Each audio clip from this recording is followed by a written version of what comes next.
Професоре Спасов, зборуваме за тоа дека возможни се промени во редоследот на варнежите во Струмичко и воопшто во регионот.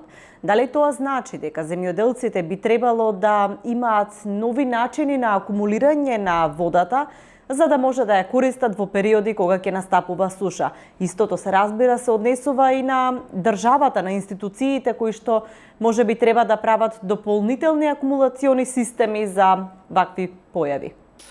Така еве, по сите кажувања, значи тие глобално климатски промени кои се очекуваат и кои сега јас не сум експерт на таа област да кажам дека веќе се започнати.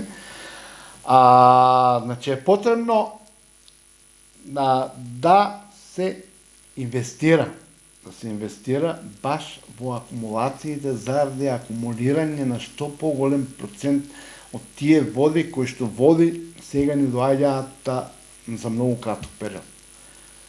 Не само во нови овие брани, акумулации, вештачки и така натаму, него и во постоечките. Јас на неколку наврати тоа го зборам многу оддамна.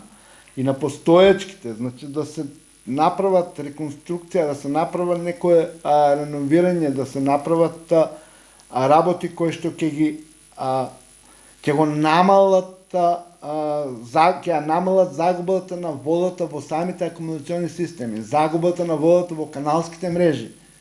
Значи, сето тоа ќе придонесе да имаме ние акумулација на поголема количина на вода, која вода, значи можеби количински секоја година ќе имаме ние истите врнежи, но можеби ќе бидат сега во само зимскиот период.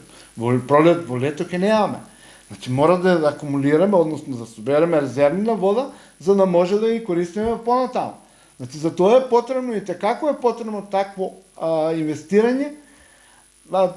Тоа се големи инвестиции што така мали, еве кај нас како што се мали земјоделци не би можеле да го направат, но сепак тука е државата која што најголем број, најмногу треба да инвестира, можеби и некои големи фирми кои што можат да инвестираат во такви помали системи за акумулирање на водата, но сепак се најголем инвеститор, односно најголем предприемач на тие работи би требало да биде државата, за да се зафати со реконструкција и реновирање на старите системи, доколку е можно и изградба некои нови помали системи, реновирање на самите на каналската мрежа за да се намали загубата од вода.